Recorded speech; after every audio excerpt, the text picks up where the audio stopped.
Which university? No, it's not. There's no need even to have a college degree at all, or even high school. I mean, if somebody graduated from a great university, that may be an indication that they will be capable of great things, but it's not necessarily the case. You know, if you look at, say, people like Bill Gates or Larry Ellison, Steve Jobs, these guys didn't graduate from college. Dropouts, yeah. But if you had a chance to hire them, of course, that would be a good idea. Yeah, okay. So, you know, just looking just for evidence of exceptional ability, and if there's a track record of exceptional achievement, then it's likely that that will continue into the future. Mm-hmm. How I describe myself?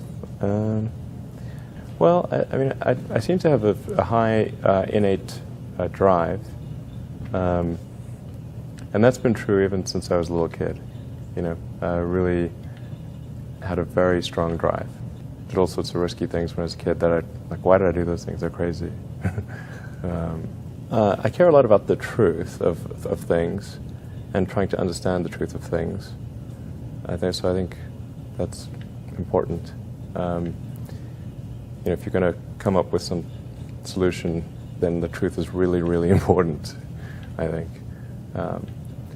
I try to think of. I mean, it's difficult to obviously come up with things that are praise for oneself, you know, or there's bad and good here, but I think sometimes they're just the things that seem quite clear and obvious to me, and I don't understand why they aren't so obvious to everyone. Sure. So how would you educate your 5 boys? Actually, I created a little school. Yeah. What kind of school? Could you describe to us? Sure. It's small. It's only got 14 kids now, and it'll have 20 kids in September. It's called Ad Astra, which means to the stars. That's maybe a bit different from most other schools, is that there aren't any grades. There's no not grade 1, grade 2, grade 3 type of thing. Making all the children go in the same grade at the same time, like an assembly line. I know. You know, because some people love English or languages, some people love math, some people love music, and they have different abilities at different times. It makes more sense to cater the education to match their aptitudes and abilities. So I think that's one principle. Another is that it's important to teach problem solving, or teach to the problem, not to the tools.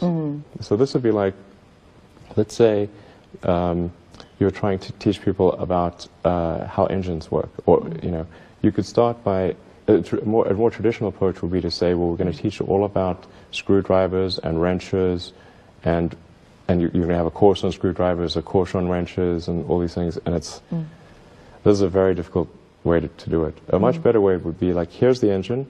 Now let's take it apart. How are we going to take it apart? Oh, you need a screwdriver. That's what the screwdriver is for. You need a wrench. That's what the wrench is for.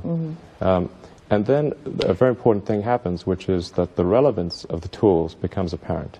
So all your 5 boys are in that school? Yes. Until when? This is from preschool? I don't know. So far it's only 1-year-old. They like it. They like it? Yeah. And you want to keep them away from regular schools?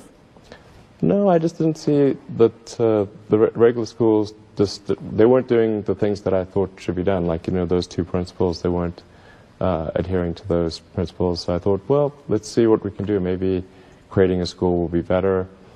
And I actually hired a teacher from the school they were at, who also agreed with me that there was a better way to do it. Have they surprised you in a way of their innovative thinking?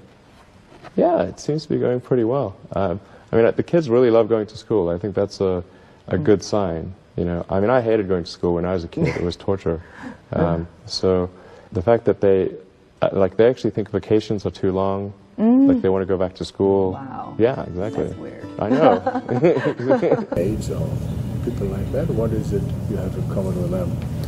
Well, I mean, those are pretty different personalities, you know, between Gates and Jobs and Ellison. Business and success? I think you know, all 3 of those were technologists, but with different types of skills. You know, Jobs was obviously very good with aesthetics, and you know, he understood technology, of course, and he really understood what people wanted even when they didn't know themselves.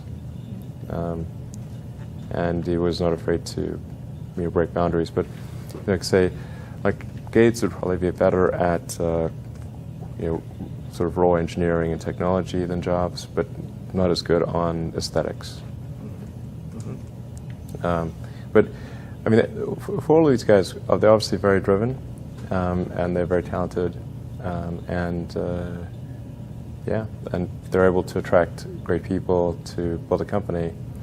But I mean, the ability to attract and motivate great people is critical to the success of a company, because a company is it's a group of people that are assembled to create a product or service. That's the purpose of a company. People sometimes forget this elementary truth, and so if you're able to get great people to join the company and work together towards a common goal, and you sort of have a relentless sense of perfection about that goal, then you will end up with a great product. And if you have a great product, lots of people will buy it, and then the company will be successful. Yeah. But really, it's pretty straightforward, really. I mean, yeah, that's the reason for it. I wouldn't say I'm fearless. In fact, I think I feel fear quite strongly. But if what we're doing is what I'm doing I think is important enough, then I just override the fear. Mm-hmm. So, but it's not as though I don't feel. I feel it like more strongly than I would like. And in which areas would you never go full risk if you still are fearful? Well, it really depends on the stakes. If the stakes are high, if it's really important, then I will overcome the fear and just do it anyway. Mm-hmm. But essentially, I mean, drive overrides fear. But I feel the fear. It's kind of annoying. I wish I didn't. Okay. I wish I felt it less. Uh-huh. So, yeah. All these introspective questions are interesting. I don't get asked these very often. And then, like, I'm trying to think, like, what is like an accurate reply? And some of these, it's hard to evaluate yourself on these things. Mm-hmm. Which company you founded was the most risky at the start? Well, probably SpaceX. I thought it had the lowest chance of success. I mean, I thought both Tesla and SpaceX would fail at the beginning. You thought? Yeah, sure. Really? Of course. But nevertheless, you put all your money in that, in both. I expected to lose it. Well, technically, what I thought was, well, I'll take half the money from PayPal, and if I lose half of it, that's okay. But then, of course, the companies encounter difficulties, and then I have a choice of either let the company die, or put, all the money into the companies. And so I really didn't want the companies to die, so I put all the money in the companies. Yeah. And then I had to borrow money from friends to pay living expenses. Yes. What was your best idea ever? My best idea ever? Yeah. This is tricky. I suppose coming to North America was my best idea. Okay. Because I think these things would not have been accomplished, almost anywhere else. It's really hard to start a company, but in particularly California, Silicon Valley is very conducive to startup companies, and so whenever I'd read books in South Africa, it would seem like the cutting edge of technology was in Silicon Valley, and so that's when I wanted to come and I wanted to move to this mythical place. Okay. And are there things you regret having done or for not having done so far? Well, there's lots of things, but when life is short, and there's lots of things that could be done that one can't necessarily do. And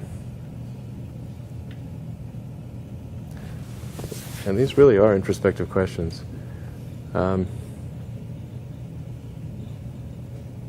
think, I mean, overall, I think I'm pretty happy with what where things are. It's hard not to be, honestly. Yeah. You know. I'd be, yeah. Things are in a good place right now, and I mean, I'd like to, looking ahead, I'd like to see humanity go beyond Earth and have people on Mars. That would be really great.